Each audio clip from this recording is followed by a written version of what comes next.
Hello everyone and welcome again. I'm Amina Motella and I have, as promised, another wonderful guest, a clan mother from Gift Lake, Sandra Cunningham McKenzie.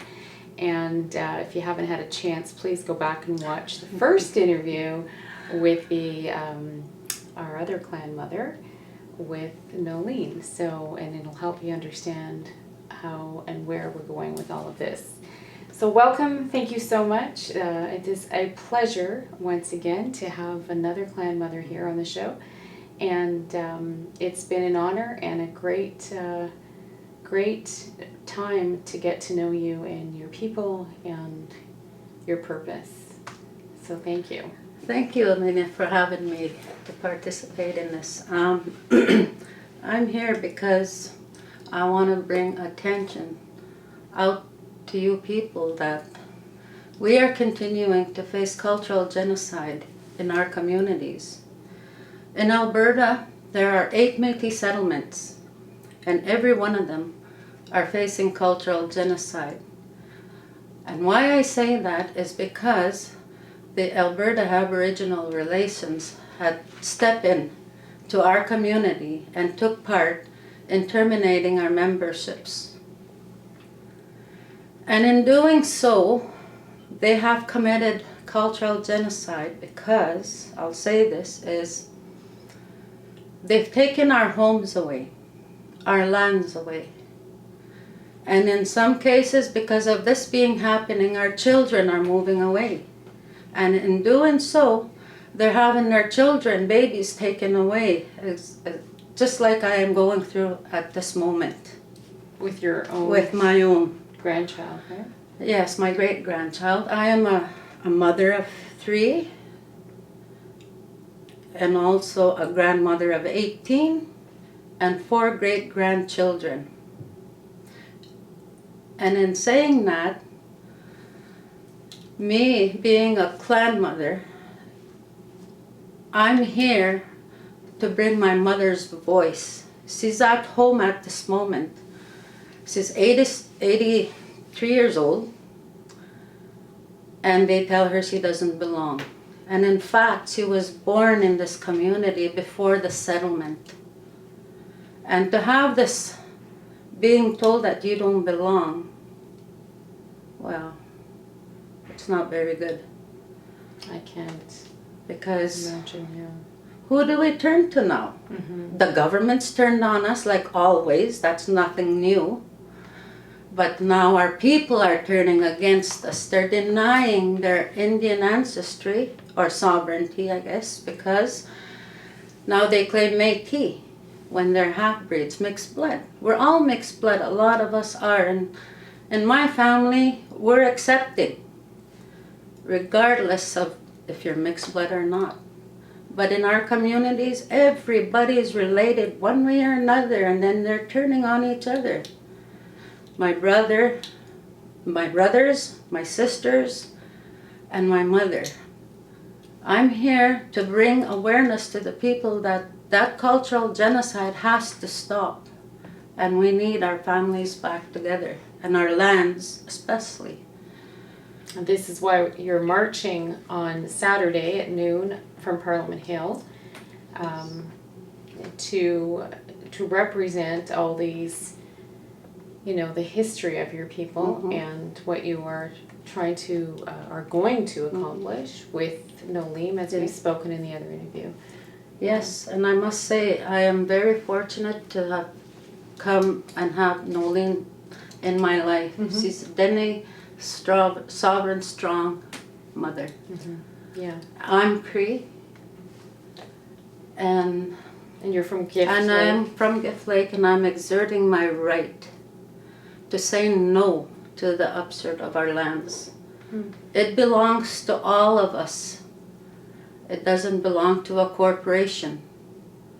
The sad part, the corporation is making our people believe otherwise, that what they think that they're doing is right, but it's not. It's cultural genocide. Our people, a lot of our people are dying, going missing, our women, even men, boys. I also have one of those nieces, Ayla Sarek Oze, who is a missing and murdered woman. She's 14 years old. Her picture is in the billboard. It's on the billboard. You know, sometimes I have no words in the stories I've been hearing the last few days, and just from my own knowing of my own, experiences and what I've heard.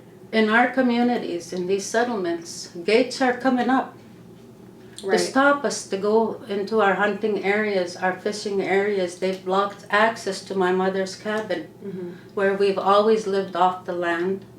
We've hunted, we've fished, and we've worked hard for our lives. And we paid for what we got, we earned what we got, we didn't live off welfare, the system, everything my dad and mom taught us, that's how we lived.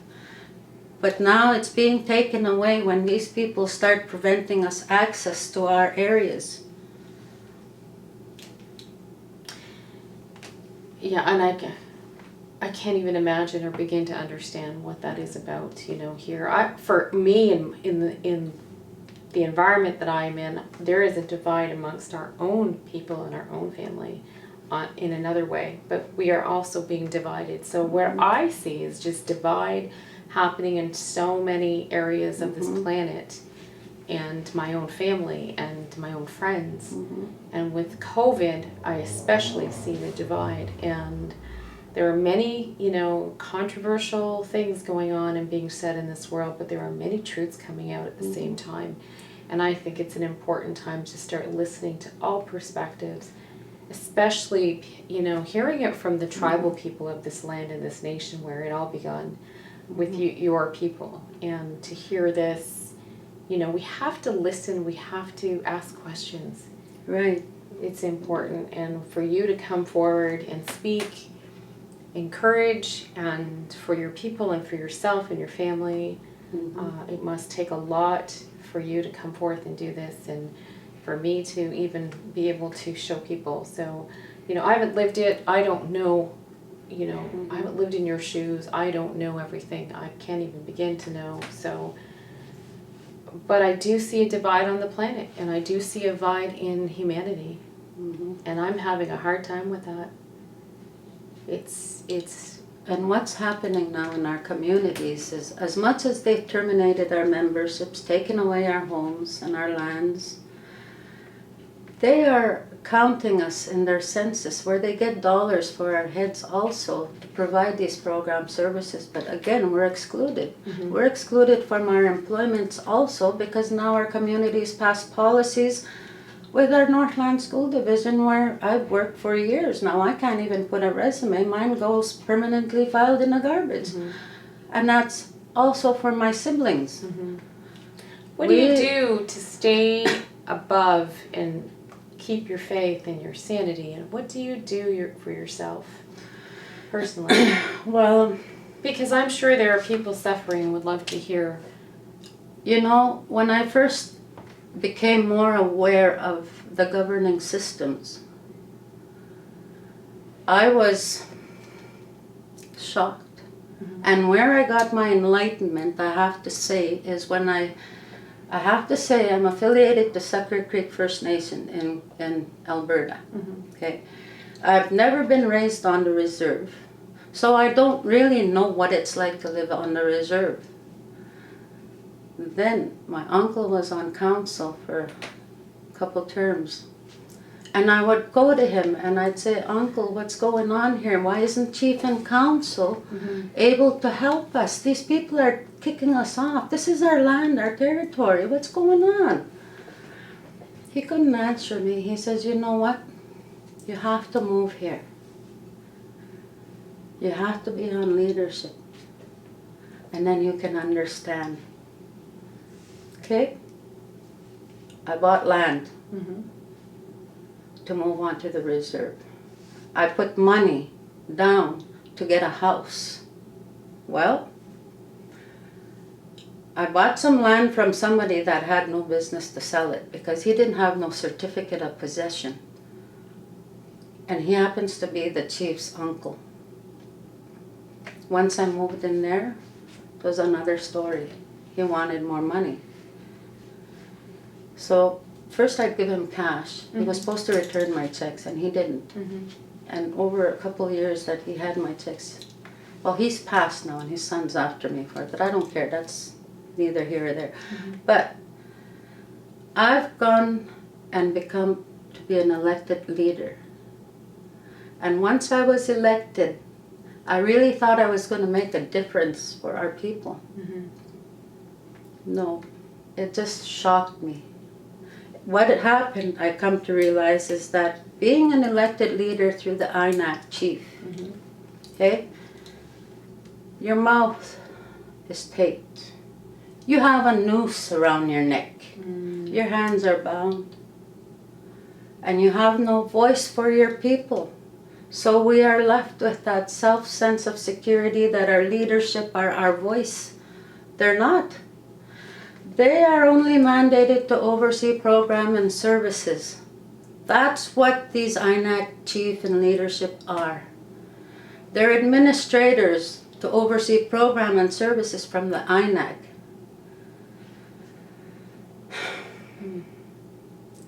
And I'll tell you how I found out about that. Idle No More, when it first came out. My uncle George Prince, David Prince, and myself participated. And we stood right in the front lines with our sign, Idle No More. And we had an RCMP come and tell us that we've committed treason and that we couldn't partake. That you've committed treason. That I have committed treason and that we could not partake.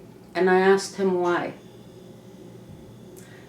And this is where the truth came out, is that we were only mandated to oversee programs and services. We are not politically or economically involved, because that's treasonous according to the treaty, apparently.